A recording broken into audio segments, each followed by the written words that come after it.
વ્યવહારુ પરિસ્થિતિમાં સમીકરણની ઉપયોગિતા.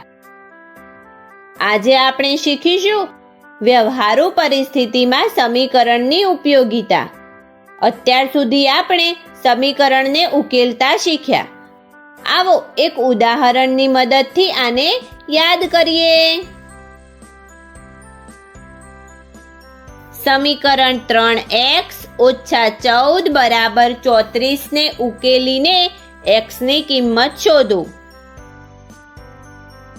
ચાલો આને સ્થાનાંતરની રીત દ્વારા ઉકેલીએ.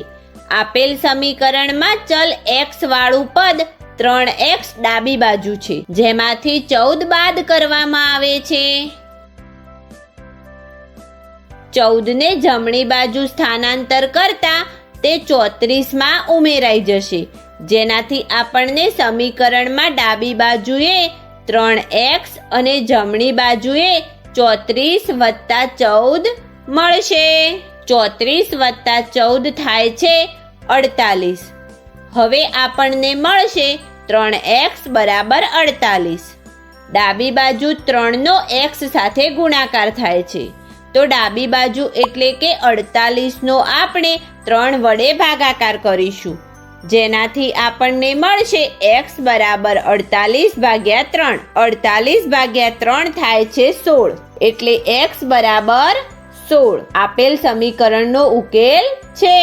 આ ભાગમાં આપણે જોઈશું કે સમીકરણનો આપણા રોજિંદા જીવનમાં કઈ રીતે ઉપયોગ કરીશું. ધારો કે તમે ક્રિકેટમાં તમારી ટીમના તમે છેલ્લા ખેલાડી છો. બીજી ટીમે કુલ 150 રન કર્યા અને અત્યાર સુધી તમારી ટીમે 112 રન બનાવ્યા છે. તો તમારે તમારી ટીમને જીતાડવા માટે કેટલા રનની જરૂર હશે?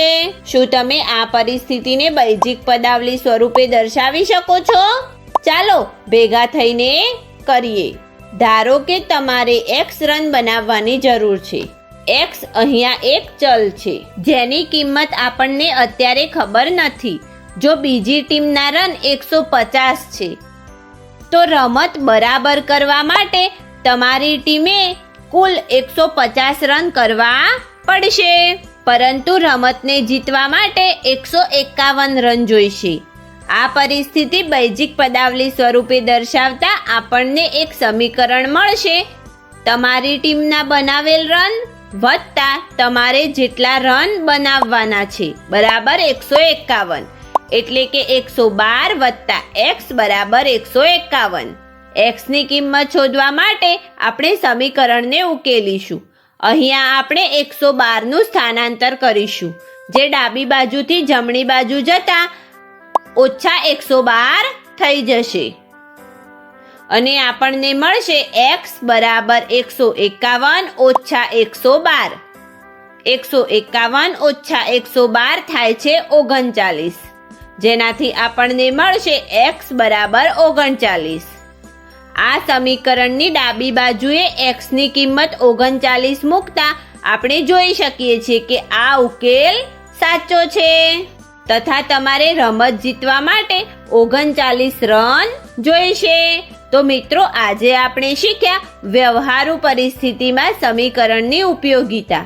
આગળના વિડીયોમાં આપણે આનાથી સંબંધિત કેટલાક બીજા ઉદાહરણ જોઈશું. આભાર.